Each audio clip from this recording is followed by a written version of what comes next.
একটা নতুন ভিডিও নিয়ে চলে এসেছি। দেখো, শেষ পর্যন্ত দেখতে থাকো।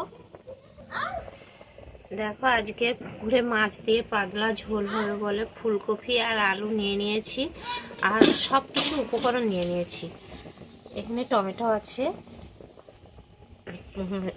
শুকনো লঙ্কা, জিরা, ধনা একসঙ্গে বাটা আছে, আদা, আর এটা পেঁয়াজ বাটা আছে। মাছটা নুন হলদি মাখিয়ে নিয়েছি, এবার মাছটা ভেজে নেব।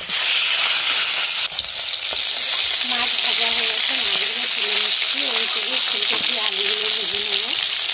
কপিগুলো ভেজে নিচ্ছি। কপি আলু ভাজা হচ্ছে, লবণ দিয়ে দিচ্ছি, হলদি দিয়ে দিচ্ছি,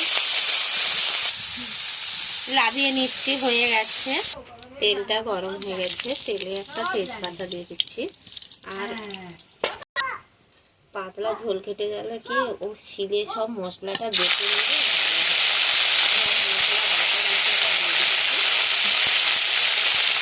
টমেটোটা দিয়ে দিচ্ছি, পরিমাণ মতন লবণ দিয়ে দিচ্ছি, হলদি দিয়ে দিচ্ছি। এবার মশলাটা যতক্ষণ না কষা হবে ভালো করে কষবো।